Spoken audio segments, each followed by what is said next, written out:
So this lesson is for people who are, completely brand new, walking out with their camera, don't even know how to, what settings to use. And so I want to, get some pro tips from Sam on what we should be doing out here. We're standing, we got this nice kind of vista with these rock formations, kind of a little valley, so we get some definition, which I think is cool. So that's what I want to shoot. What's the first thing that I should do in terms of settings? I've got my f-stop, my shutter speed, and my ISO. I'm guessing my ISO I'm putting down really low because it's super bright right now. Yeah, I mean, it depends what you want to be doing ultimately. Obviously, it's about, 10 o'clock. We have plenty of light. So yeah, bring your ISO down. Okay. So I'm bringing my ISO all the way down to like 100. Sure. We'll start there. Start there, yeah. From there, there's something to be said about which f-stop you want to shoot at. Do you want everything in focus? We were talking about telephoto earlier where maybe you want to focus on, we're playing with such large objects right now, but you can go in and zoom in on that big rock and have the background still out of focus. Yeah. Now, if you close down your f-stop, you can have the rock in focus and everything back there in focus as well. So it kind of depends on what you want to do there, how much you want to see. I'm just testing that out right now. Sure. And I'm actually on autofocus. Let me turn off autofocus. I will say manual focus is very important for this type of stuff because you want to set where you want your focus to be. You don't want it always at infinity. You want to maybe have it a little bit closer in. Even if you close down your f-stop and you have a larger depth of field, you still want to be able to, select what you're focusing on. Okay, so I'm zoomed in to the end of my 24-70. I've cranked my f-stop to f22, right? Which made me have to do my shutter at like 1/30th, which is a little bit slow, right? That's slower than you want to be, especially because you're handheld right now. Yeah. What I would recommend is probably, closer to f16. You're still going to have a lot of stuff in focus there.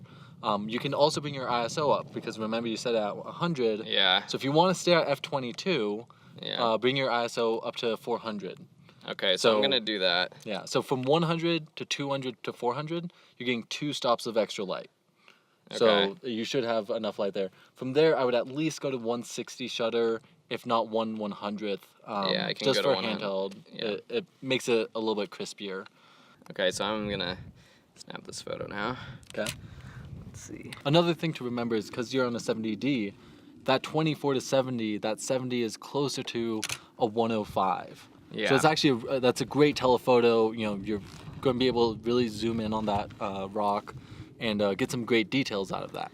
One thing, and this is just a super beginner tip, but we get the question sometimes in our class just about focusing, and at least with the Canons, and you can tell me if it's the same for the Nikon and the other cameras, but if I just half press my shutter release button, and then I adjust my focus, when I'm looking through it, my camera beeps and tells me if it's in focus.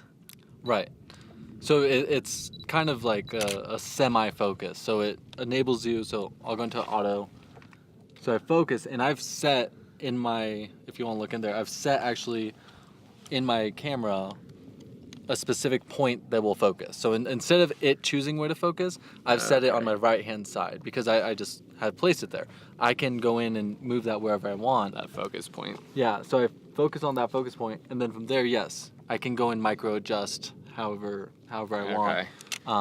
So I just want to see too. So I was at f22. I want to go the other way. Down to, let's just go crazy. f2.8. Yep. Now I'm gonna bring down my ISO all the way to get it a little darker, and now I'm gonna have to crank that shutter speed. So from f22, 1/100th shutter, ISO 400.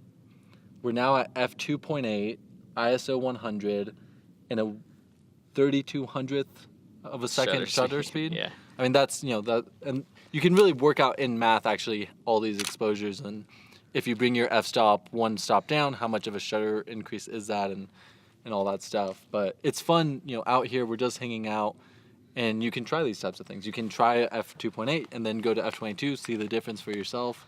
And I'm it's a very subtle change in the depth of field. I think because that rock that I'm shooting is pretty far away. Sure. I'm not getting that, with this lens at least, that depth of field. But that's another thing a lot of students ask about, how do I get that nice blurry background?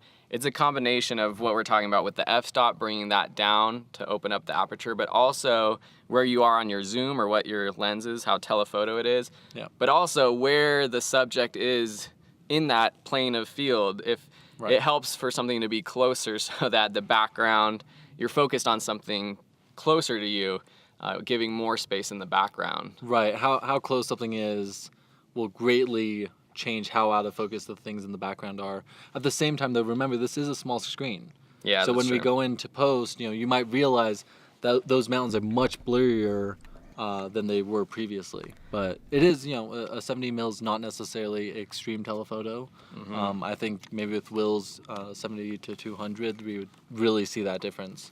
And the last thing is that while I'm here, I'm just gonna shoot a couple more shots there. We got this big rock formation over on the right that's jutting out that I was getting some kind of close-ups of, but now I'm zoomed out so I can see the whole rock formation here on the left, Right. which kind of gives a nice, It's almost a little valley. Yeah, it's a Yeah. valley look. And then it's looking onto the desert. It's a nice composition. And that's the cool part. And one reason I love going out for these hikes is that this is, you can focus and just look at this for 30 minutes and figure out how to shoot it. Yeah. And then you can turn that way, and you can turn that way. And there's so many other things going on around here, whether it's detail shots of the rocks, whether it's big vistas. There's a lot of Joshua trees over there that I saw that maybe we can walk into, and you can just practice on all these things we're talking about. And the sun, though, it is kind of right up in the middle of the sky. So what would make this look? What would look different about this in the morning or in the afternoon? So from where we're sitting, so the sun rose off in that direction, right? Yeah. So as it was coming up, this rock at least, if we're talking about this scene, would have slowly been illuminated with the light, but it would have been very soft initially, very even, soft lighting. Slowly as the sun came, it would have just been flooded with light. And now as the sun's moving, you have that shadow there under that rock there, and you have some contrast, but more or less everything's just getting hit with the sun. Come afternoon, it'll be a little bit backlit. So it might actually be really nice to come back here in the sunset or, just even afternoon time to get that little bit more contrast there. And that's something that as a beginner photographer, I used to always think, oh, let's just put everything facing the light source, like the person, or you want to shoot the mountain when the light is facing on it. But getting that nice backlit is something that can just take your photos to the next level. Even putting your subject with the sun behind them and either using your flash or a bounce or even just shooting it and seeing how it looks, it can create a cool effect. Like you guys are right now. Like we are right now. We're backlit right now. Hopefully it Faces looks are in the good. shade, But the big thing that I will say, in knowing Will, he knows this, is that if our background was the sky, it'd just be completely overexposed. But because our faces are in the shade and our backdrop is in the shade, it enables us to be well exposed with this nice hint of backlight. If we didn't have that, a lot of times if you have a backlight and you're seeing the sky, it's just going to be blown out and completely white. It's really hard for cameras to be able to get details in everything at that point.